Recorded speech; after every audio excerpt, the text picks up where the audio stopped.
Halo semuanya, Assalamualaikum warahmatullahi wabarakatuh. Alhamdulillahirabbil alamin. Pada kesempatan kali ini, kita masih diberi kesehatan untuk memahami materi tentang kepemimpinan pendidikan, mata kuliah pengelolaan pendidikan, dengan dosen pengampu, yaitu Ibu Khairunisa MPD. Baiklah, materi mengenai kepemimpinan pendidikan yang akan kita bahas yaitu yang pertama, pengertian dari kepemimpinan pendidikan. Kedua, gaya kepemimpinan kepala sekolah. Ketiga, syarat-syarat pemimpin pendidikan. Dan yang keempat adalah model-model kepemimpinan dalam pendidikan. Selanjutnya, yang akan kita bahas yang pertama yaitu pengertian dari kepemimpinan pendidikan. Nah, di sini pemimpin memiliki pengertian, yaitu seseorang yang diberi status untuk memimpin sebuah anggota atau organisasi berdasarkan pemilihan, keturunan, atau dengan cara lainnya. Mengapa pemimpin itu sangat diperlukan? Ya, karena keperluan suatu institusi atau organisasi untuk mencapai suatu tujuan yang harus dipimpinnya, yang disebut dengan kepemimpinannya. Maka, kepemimpinan di sini memiliki pengertian, yaitu sebuah tindakan atau perilaku dari pemimpin untuk mencapai tujuan dari institusi atau organisasinya. Di sini, kepemimpinan secara umum dapat didefinisikan sebagai berikut, yaitu suatu proses untuk mempengaruhi kegiatan-kegiatan kelompok yang diorganisir menuju kepada penentuan dan pencapaian suatu tujuan. Kepemimpinan dalam organisasi berarti penggunaan kekuasaan dan pembuatan suatu keputusan-keputusan. Selanjutnya, fungsi utama pemimpin pendidikan adalah yang pertama, pemimpin membantu terciptanya suasana persaudaraan, kerjasama, dengan rasa kebebasan. Kedua, pemimpin membantu kelompok untuk mengorganisir diri. Tiga, pemimpin membantu kelompok untuk menetapkan suatu prosedur kerja. Empat, pemimpin bertanggung jawab dalam mengambil suatu keputusan bersama dengan kelompok. Dan yang terakhir, yang kelima, pemimpin bertanggung jawab dalam mengembangkan dan mempertahankan eksistensi suatu organisasinya. Baik, materi kedua yang akan kita bahas yaitu gaya kepemimpinan kepala sekolah. Nah, yang pertama di sini ada tipe otoriter atau tipe authoritarian. Tipe ini lebih menekankan pada seorang pemimpin, di mana seorang pemimpin itu harus bersikap atau bertindak secara otoriter. Nah, tipe ini jika dijalankan secara berlebihan maka akan menimbulkan sifat yang apatis. Lalu yang kedua, tipe laissez-faire. Tipe ini berkebalikan dari tipe otoriter atau tipe authoritarian. Dengan tipe yang ini lebih menekankan pada anggota kelompok, sebab pemimpin tipe ini membiarkan anggotanya bersikap semaunya. Lalu yang ketiga, tipe demokratis. Tipe ini memiliki gaya pemimpin di tengah para anggota. Nah, di sini maksudnya adalah pemimpin di tipe ini saling bekerja sama serta mendengarkan pendapat dari anggotanya dan keputusan itu diambil secara bermusyawarah. Lalu yang keempat, yang terakhir, tipe pseudo-demokratis atau demokratis semu atau manipulasi demokratik.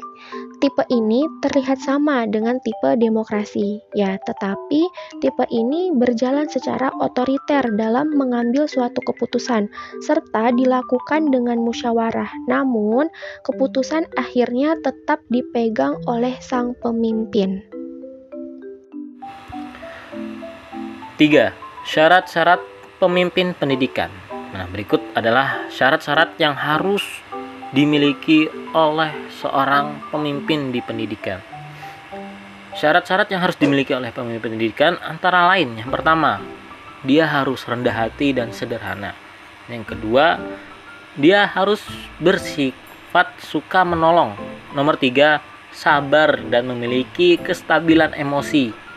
Nomor 4, percaya kepada diri sendiri. Nomor 5, jujur, adil, dan dapat dipercaya. Nomor 6, keahlian dalam jabatan. Nomor 7, keterampilan dalam memimpin. Nah, kenapa sih syarat-syarat ini harus dimiliki oleh seorang pemimpin? Yang pertama, pemimpin tuh jangan memilih pemimpin pendidikan. Bukan memilih ya. Pemimpin pendidikan itu jangan sombong, istilahnya rendah hati dan sederhana. Kemudian dia juga harus suka menolong, supaya ketika ada suatu problem di sekolahan atau lagi kegiatan apa, nah dia itu tidak hanya diam tapi juga suka menolong. Kemudian dia harus memiliki sifat yang sabar dan memiliki kestabilan emosi dalam ketika dia memimpin pendidikan. Jadi dia itu tidak tergesa-gesa dalam memutuskan sesuatu, tetapi dia tuh bisa sabar gitu kan, bisa melihat keputusan mana yang paling terbaik dan seterusnya ya. Kemudian nomor 4, model-model kepemimpinan dalam pendidikan. Yang pertama itu yaitu ada yang pemimpin tuh visioner. Dari kata-kata visioner bisa kita lihat berarti dia tuh memiliki pandangan ya, mungkin ya. Visioner ya kan, pandangan artinya. Kepemimpinan ini yang difokuskan pada rekayasa masa depan yang penuh tantangan, menjadi agen perubahan, atau dalam bahasa Inggrisnya itu agent of change, yang unggul dan menjadi penentu arah organisasi yang tahu prioritas, menjadi pelatih yang profesional, dan menjadi pembimbing anggota lainnya. Langkah-langkah menjadi visioner leadership. Yang pertama, penciptaan visi, hasil kreativitas pikir pemimpin berupa ide-ide ideal tentang cita-cita di masa depan. Jadi dia memiliki pandangan untuk cita-cita masa depan. Yang kedua, perumusan visi seperti 1, pembentukan dan perumusan ide-ide. Nomor 2, merumuskan strategi. Nomor 3, membulatkan sikap dan tekad. Nomor 4, membangun kepercayaan. Baik, selanjutnya 2, kepemimpinan transformasional. Kepemimpinan transformasional dibangun dari 2 kata. A, kepemimpinan leadership. Setiap tindakan yang dilakukan oleh seseorang untuk mengkoordinasikan, mengarahkan, dan mempengaruhi orang lain untuk mencapai tujuan. B, transformasional atau transformation. Mengubah sesuatu menjadi bentuk lain yang berbeda. Kepemimpinan transformasional diukur dalam hubungannya dengan efek pemimpin tersebut terhadap para pengikutnya. Formulasi dari teori kepemimpinan transformasional antara lain: 1, karisma, 2, stimulasi intelektual, 3, perhatian yang individualisasi. Menurut Lightwood, DKK, dan kawan-kawan tahun 1999 mengatakan pemimpin dengan kepemimpinan transformasional adalah kepemimpinan yang memiliki visi ke depan dan mampu mengidentifikasi perubahan lingkungan serta mampu mentransformasikan perubahan tersebut ke dalam organisasi. Model kepemimpinan transformasional perlu diterapkan dalam dunia pendidikan. Sebab 2. 1. Secara signifikan meningkatkan kinerja organisasi. 2. Membangkitkan komitmen para anggota terhadap organisasi. 3. Meningkatkan kepercayaan terhadap kepuasan pekerja. Implementasi kepemimpinan transformasional dalam organisasi atau instansi pendidikan perlu memperhatikan beberapa hal sebagai berikut. 1. Mengacu pada nilai-nilai agama yang ada dalam organisasi. 2. Disesuaikan dengan nilai-nilai yang terkandung dalam organisasi itu. 3. Menggali budaya yang ada dalam organisasi tersebut. 4. Memperhatikan sistem yang lebih besar, yaitu sistem suatu negara. Dan yang terakhir, kesimpulan, kepemimpinan secara umum didefinisikan sebagai suatu kemampuan dalam kesiapan yang dimiliki oleh seseorang untuk dapat memengaruhi, mendorong, mengajak, menuntun, menggerakkan, mengarahkan, dan kalau perlu memaksa orang atau kelompok agar menerima pengaruh sehingga dapat membantu tercapainya suatu tujuan. Kepemimpinan pendidikan merupakan kemampuan yang terutama dapat mempengaruhi sehingga dapat mengatur pergerakan dan pelaksanaan pendidikan sehingga tercapainya tujuan secara efektif dan efisien. Terima kasih untuk teman-teman semua yang sudah memaparkan materi. Selanjutnya adalah video tentang kepemimpinan kepala sekolah sebagai berikut.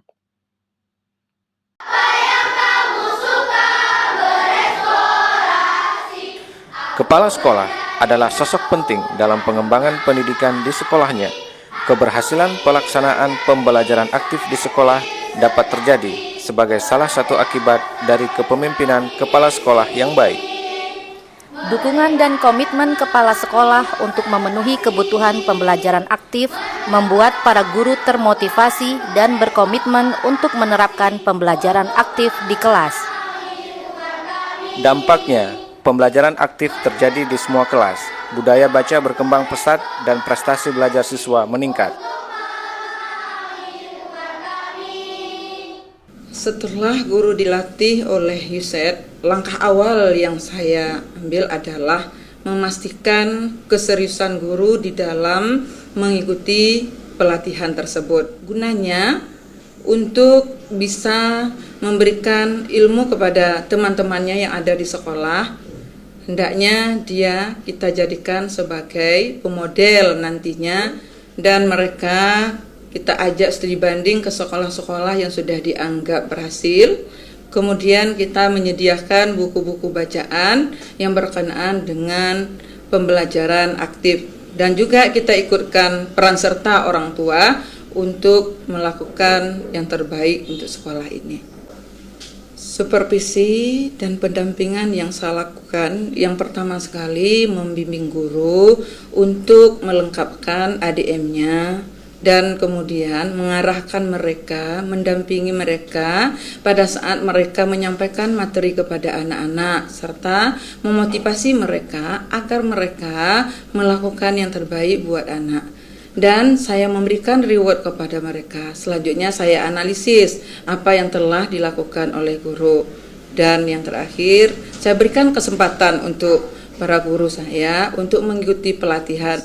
Selanjutnya, mengajak guru-guru kami untuk merumuskan program KKG yang berfokus pada peningkatan mutu KBM, juga fokus di dalam membuat administrasi guru agar di dalam melaksanakan pembelajaran di kelas bisa berjalan aktif, efektif, dan menyenangkan. Adapun bentuk bantuan sekolah yang diberikan kepada guru adalah mengalokasikan dana untuk setiap kegiatan yang digunakan sebagai transportasi guru dan sebagai akomodasi di dalam kegiatan KKG. Kemudian dorongan terhadap guru agar secara mental guru harus selalu siap menerima perubahan. Juga kita bersama komite selalu bekerja sama di dalam merencanakan program sekolah, dan selanjutnya komite juga memberikan dana untuk kegiatan yang kita lakukan di madrasah.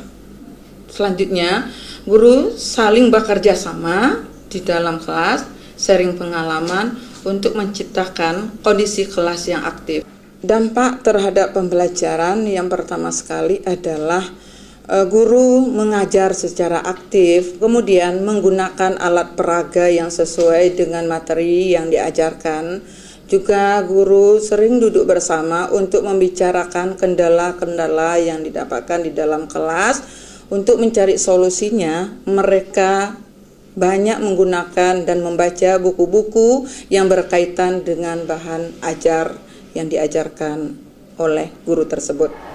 Kami SMP Negeri 16 Medan adalah sekolah baru mitra dari USAID dalam program pelatihan pembelajaran dengan metode CTL. Dan setelah guru-guru mendapat pelatihan CTL ini, kemudian saya selaku kepala sekolah yang pertama sekali saya lakukan adalah mensosialisasikan program CTL tersebut di SMP Negeri 16 Medan dengan mengadakan pertemuan dengan para guru dan komite. Nah, kemudian kepada guru yang telah memperoleh pelatihan, kami meminta untuk semaksimal mungkin mengaplikasikannya. Baik, sekian yang dapat kami sampaikan mengenai materi kepemimpinan pendidikan untuk memenuhi tugas mata kuliah pengelolaan pendidikan. Kami mengucapkan terima kasih kepada dosen pengampu yaitu Ibu Khairunisa MPD serta teman-teman semua yang sudah menyempatkan waktunya untuk menonton video ini. Terima kasih. Wabillahi taufik wal hidayah. Wassalamualaikum warahmatullahi wabarakatuh.